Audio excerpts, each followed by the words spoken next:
आपका बहुत बहुत स्वागत है इंडियन स्टॉक स्टूडियो पे। फ्रेंड्स, चैनल पे नए हैं तो चैनल को सब्सक्राइब जरूर कर दें। फ्रेंड्स, हम बात कर रहे हैं जोमेटो लिमिटेड की।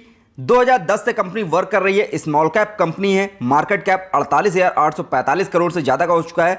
सर्विस सेक्टर के लिए कंपनी काम करती है, ऑनलाइन फूड डिलीवरी प्रोवाइड करती है। कंपनी के कामकाज को आप बहुत अच्छे से जानते होंगे, बहुत जाना पहचाना नाम है जोमेटो का। लास्ट ईयर इसकी लिस्टिंग हुई है, लिस्टिंग के बाद से स्टॉक में जबरदस्त तेजी देखने को मिली थी और स्टॉक ने करीब 169 रुपये तक का हाई बनाया था। उसके बाद इसमें गिरावट का माहौल देखने को मिला है और स्टॉक ने 50 रुपए का लेवल भी दिखा दिया। हालांकि स्टॉक प्रेजेंट में 62 रुपए के आसपास रन कर रहा है। लास्ट वर्किंग डे में करीब 1.5 रुपए के आसपास की बढ़त देखने को मिली है। स्टॉक में कुछ खबरें ऐसी आ रही हैं जो इसका फेवर कर रही हैं, बट कुछ खबरें ऐसी भी हैं जो इसको बैड इंपैक्ट भी डाल रही हैं, जिसकी वजह से आपको स्टॉक में गिरावट भी देखने को मिली थी लास्ट वर्किंग डे के पहले के दिनों में। बट जिस हिसाब से इस समय न्यूज़ निकल के आ रही है, थोड़ा बहुत पॉजिटिव मूवमेंट बन रहा है स्टॉक के लिए। और कैसा रहने वाला है इसका आने वाला फ्यूचर, क्या स्टॉक में अब और ज़्यादा अभी गिरावट होना बाकी है, स्टॉक का रेंज अब सुधर चुका है, अब ये ऊपर की ओर जाने के लिए तैयार है, सारी चर्चा विस्तार से करेंगे। वीडियो में आखिरी तक बने रहिएगा।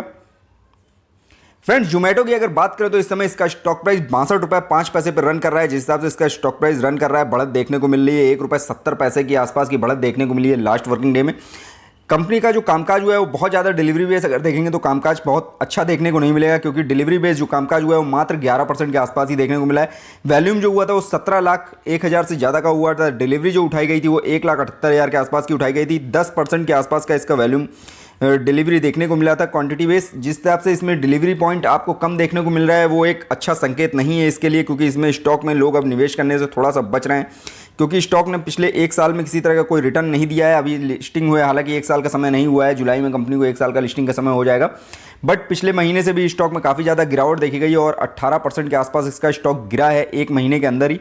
बट जितना ज़्यादा डाउन पे ये स्टॉक मिल रहा है, तो क्या अगर इसमें आप नज़रिया रखेंगे लॉन्ग टर्म का, कम से कम 2 से 3 साल का नज़रिया, तो इसमें आपको फ़ायदा हो सकता है, बिल्कुल हो सकता है। इसमें अगर आप 3 साल का नज़रिया लेके चलते हैं तो इस स्टॉक में आपको फ़ायदा होने की उम्मीदें ज़्यादा बढ़ रही हैं, क्योंकि कंपनी डेब्ट फ्री हो चुकी है। 5 साल में पहली बार ऐसा हुआ है कि ये कंपनी कर्जे से मुक्त हो चुकी है, जो इसके लिए सबसे अच्छा पॉजिटिव साइन बनता हुआ दिख रहा है, जिसकी वजह से स्टॉक में आपको तेज़ी देखने को मिली थी। Q4 का जो कंपनी ने रिजल्ट पेश किया था उसमें कंपनी में आपको घाटा ही देखने को मिला है। कंपनी अभी तक लगातार घाटे में चलती चली आ रही है और जिस हिसाब से कंपनी का फाइनेंशियल 21-22 गया है, उसमें जो कंपनी ने रेवेन्यू कमाया वो 3,611 करोड़ का कमाया। नेट प्रॉफिट जो था कंपनी का वो लॉस में था, यानी 1,098 करोड़ का घाटा था कंपनी को। अर्निंग पर शेयर 1 रुपये 52 पैसे के आसपास की माइनस में थी कंपनी की। बट जिस तरह से कंपनी का जो Q4 में रेवेन्यू बढ़ा है वो एक अच्छा संकेत है इस कंपनी के लिए। जिस तरह से कंपनी ने रेवेन्यू में 1,014 करोड़ की वृद्धि की है, रेवेन्यू 1,014 करोड़ का देखने को मिला है। नेट प्रॉफिट माइनस में ही है, 293 करोड़ का लॉस देखने को मिला है कंपनी में। अर्निंग पर शेयर 38 पैसे माइनस में है। बट जिस तरह से कंपनी डेट फ्री हो चुकी है, कर्जे से मुक्त हो चुकी है, ये इस कंपनी के लिए एक ये अच्छा पॉइंट है और आने वाले समय में ये कंपनी को और ज़्यादा ऊंचाइयों पे ले जाता हुआ दिखेगा। कंपनी में अब तक के घाटे की बात करें तो कंपनी लिस्टिंग से पहले ही बहुत ज़्यादा लॉस्ट में थी और जो कंपनी का ये ईयर बीता है उसमें कंपनी को और ज़्यादा घाटा हुआ है। 2019 में 96 करोड़ का घाटा था, 2020 में 2,037 करोड़ का घाटा था, 2021 में 81 करोड़ का घाटा था। वहीं जो फाइनेंशियल ईयर कंपनी का 20-21 का बीता है उसमें करीब 1,021 करोड़ के आसपास का घाटा रहा है कंपनी का। इस घाटे से कंपनी अभी नहीं निकल पा रही है, जिसकी वजह से आपको स्टॉक प्राइस में बहुत ज़्यादा मूवमेंट होता हुआ नहीं दिख रहा है और स्टॉक प्राइस लगातार आपको डाउनफॉल जाता हुआ दिख रहा है। जिस हिसाब से इसका 52 वीक का हाई बना हुआ है, लिस्टिंग के बाद कंपनी में बहुत अच्छा मूवमेंट देखने को मिल रहा था, स्टॉक प्राइस जबरदस्त तेजी से बढ़ रहा था। बट उसके बाद से जिस तरह से क्वार्टर्स के रिजल्ट आते गए, स्टॉक में लगातार गिरावट देखने को मिली और ये स्टॉक गिरते गिरते इस समय 62 रुपये के लेवल पे आ गया। अपने आईपीओ प्राइस से भी नीचे इस समय मिल रहा है ये स्टॉक। तो इस समय निवेश करना अच्छा फैसला हो सकता है, बट आपको नजरिया लॉन्ग टर्म का रखना पड़ेगा। अभी शॉर्ट टर्म में 2-3 क्वार्टर्स में भी इसके रिजल्ट बहुत अच्छे आते हुए नहीं दिख रहे हैं। कंपनी डेब्ट फ्री हो चुकी है, कंपनी के ऊपर जितना कर्जा था कंपनी ने सारा कर्जा पेड कर दिया है। 5 साल में पहली बार ऐसा हुआ है कि ये कंपनी पूरी तरह से डेब्ट फ्री हो चुकी है। ये एक अच्छा संकेत है इस कंपनी के लिए, जिसकी वजह से इसमें जो एनालिसिस की कॉल है वो बढ़ गई है, इसको बाइंग कॉल दे दिया गया है, लेकिन उसमें लॉन्ग टर्म का नज़रिया रखने के लिए कहा गया है। कंपनी का जो फाइनेंशियल ट्रेंड का स्कोर है वो पिछले 3 साल से 8 पे ही स्कोर कर रहा है, किसी तरह का कोई विशेष मूवमेंट देखने को नहीं मिला है।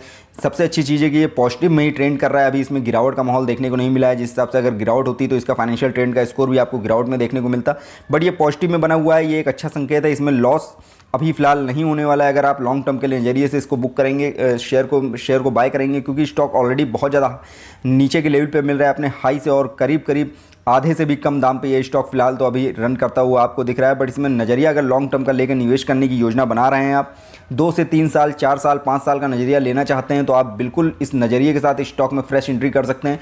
बहुत ज़्यादा लो लेवल पे ये स्टॉक है और आने वाले समय में संभावनाएं ज़्यादा हैं कि आप कंपनी ग्रोथ करते दिखने वाली है आपको। मार्केट कैप बहुत ही बेहतरीन तरीके से इसका बढ़ रहा है लगातार। 47,435 करोड़ का मार्केट कैप हो चुका है। शेयर होल्डर्स की संख्या 15 लाख के आसपास है।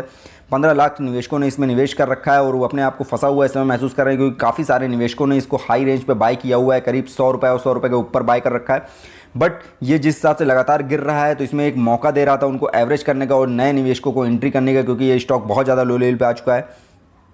होल्डिंग की बात करें, जो नया चार्ट पैटर्न आया है आपको, उसमें होल्डिंग में गिरावट देखने को मिल रही है। एफआईज, डीआईज और म्यूचुअल फंड ने अपनी होल्डिंग्स को कम कर दिया है। म्यूचुअल फंड्स ने करीब 1% से ज़्यादा होल्डिंग घटाई है अपनी। डीआईज ने भी अपनी 1% के आसपास की होल्डिंग घटाई है। वहीं म्यूचुअल फंड्स ने करीब 50% से ऊपर अपनी होल्डिंग घटाई है, जिससे 0.50% से ऊपर की होल्डिंग घटाई है। प्रमोटर्स के पास किसी तरह की कोई होल्डिंग नहीं है। रिटेल इन्वेस्टर्स के पास 86% की इन्वेस्टमेंट है। इसमें रिटेल इन्वेस्टर ने सबसे ज़्यादा पैसा इस मार्केट में लगा रखा है, इस स्टॉक के अंदर। और इस स्टॉक के अंदर सबसे ज़्यादा बुरी तरह फंसे हुए हैं रिटेलर्स, जिन्होंने बहुत ज़्यादा हाई रेंज पे इस स्टॉक को बाय कर रखा है।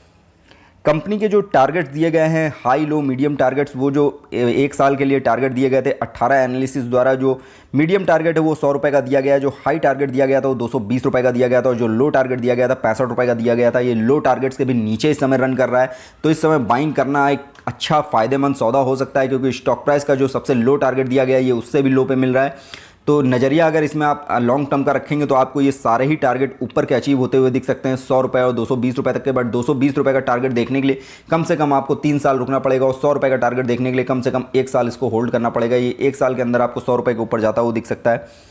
एंट्री पॉइंट की बात करें तो ग्रीन सिग्नल देखने को मिल रहा है। इस लेवल पे एंट्री करना काफ़ी ज़्यादा फायदेमंद सौदा होगा, क्योंकि स्टॉक प्राइस बहुत ज़्यादा लो लेवल पे आ चुका है।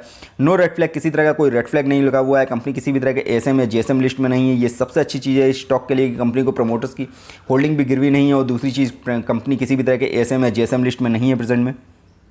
रिकमेंडेशन की अगर बात करें तो 18 एनालिसिस द्वारा इस समय बाइंग की कॉल की जा रही है। इसके अंदर बाय की खरीदारी की सलाह दी जा रही है, क्योंकि स्टॉक बहुत ज़्यादा लो लेवल पे इस समय आ चुका है, और इस समय नज़रिया अच्छा होगा इस समय बाइंग करने का, क्योंकि इस स्टॉक में आने वाले समय में ग्रोथ की संभावनाएं बहुत ज़्यादा बन रही है। कंपनी जिस तरह डेप्थ फ्री हो रही है और कंपनी के रेवेन्यू में वृद्धि देखने को मिल रही है, अच्छे संकेत हैं इस कंपनी के लिए कि आने वाले समय में ये स्टॉक आपको ऊपर की ओर जाता हुआ दिख सकता है। हालांकि क्वार्टर 4 का जो रिजल्ट कंपनी ने पेश किया था, उसमें जो घाटा हुआ है कंपनी को क्वार्टर 4 में 359 करोड़ का हुआ है, और जो रेवेन्यू में ग्रोथ देखने को मिली वो 75% से ज़्यादा है। ये इस कंपनी के लिए एक अच्छा संकेत है कि कंपनी का रेवेन्यू बढ़ रहा है। घाटा कंपनी को 359 करोड़ का हुआ है, बट ये घाटा आने वाले समय में आपको कवर होता हुआ दिखेगा और कंपनी प्रॉफिट मेकिंग होती हुई दिख सकती है। कंपनी ने जो नेट सेल की है मार्च क्वार्टर में, वो कंपनी ने बहुत ही बेहतरीन की है। नेट सेल में कंपनी ने ईयर ऑन ईयर बेस पे 71% से ज़्यादा की ग्रोथ की है। 1014 करोड़ से ज़्यादा का सेल किया है इस क्वार्टर में कंपनी ने, जो बहुत ही बेहतरीन आंकड़ा है कंपनी के लिए। जिस तरह से कंपनी का कामकाज बहुत तेज़ी से बढ़ रहा है ऊपर की ओर, तो इसका स्टॉक प्राइस भी आपको ऊपर की ओर जाता हुआ दिखेगा। जो लो प्राइस पे भी स्टॉक मिल रहा है, अगर इसको आप लो प्राइस पे बाय करेंगे तो बहुत अच्छा रिटर्न आपको गेन होता हुआ दिखेगा। जो इसके पीवीएट लेवल हैं, स्टार्टिंग के फर्स्ट टारगेट्स क्या हैं, सपोर्टिंग टारगेट क्या हैं, तो उसको अगर आप देखेंगे तो जो उसका पहला टारगेट है वो 62 रुपये 87 पैसे का है। दूसरा टारगेट 63 रुपये 68 पैसे का है। तीसरा टारगेट इसका 64 रुपये 37 पैसे का है। हालांकि जिस हिसाब से स्टॉक अभी 62 रुपये पर रन कर रहा है, तो स्टॉक में उम्मीद ज़्यादा है कि ये स्टॉक अभी आपको ऊपर की ओर जाता हुआ दिख सकता है। जो सपोर्टिंग लेवल है, इसका पहला सपोर्ट 61 रुपये 37 पैसे पे मिला हुआ है, दूसरा 60 रुपये 68 पैसे पे, तीसरा 59 रुपये 87 पैसे पे है। गिरावट की संभावनाएं कम है, बट अगर ये अपने सपोर्टिंग लेवल ब्रेक करता है तो ये स्टॉक आपको फिर से 55 रुपये के आसपास जाता हुआ दिख सकता है, क्योंकि इसने जो लो बनाया है वो 50 रुपये का ऑलरेडी बना रखा है। और अगर इसी तरह की बुरी न्यूज़ स्टॉक्स के लिए आती रहेंगी तो इस स्टॉक में आपको गिरावट देखने को मिलेगी। बट जिस तरह से कुछ खबरें स्टॉक के पॉजिटिव मूवमेंट के लिए भी आ रही हैं, पॉजिटिव असर कर रही हैं इस स्टॉक में, तो स्टॉक में आपको वृद्धि होती हुई दिख रही है। और ये आपको नए टारगेट जिस तरह के 64 रुपये 37 पैसे तक के हैं, ये टारगेट भी ब्रेक होते हुए दिखा सकता है। कम्युनिटी सेंटीमेंट की बात करें, इस समय 80% बाइंग की कॉल है, 20% सेल की कॉल है, यानी मार्केट बुलिश है। शेयर को लेने के लिए बहुत ज़्यादा लो लेवल पे स्टॉक आ चुका है प्रेजेंट में, तो खरीदारी करना एक अच्छा नज़रिया होगा। बट नज़रिया आपको लॉन्ग टर्म का रखना पड़ेगा। लॉन्ग टर्म में ही आपको बेहतरीन रिजल्ट मिलते हुए दिख रहे हैं इस स्टॉक के अंदर। फ्रेंड्स, ये वीडियो मैंने सिर्फ आपकी नॉलेज पर्पस बनाया है। किसी भी तरह का निवेश करने से पहले अपने फाइनेंशियल एडवाइजर की सलाह जरूर ले लें। फ्रेंड्स, वीडियो पसंद आए तो लाइक कमेंट करके जरूर बताइएगा। फ्रेंड्स, वीडियो देखने के लिए बहुत बहुत धन्यवाद।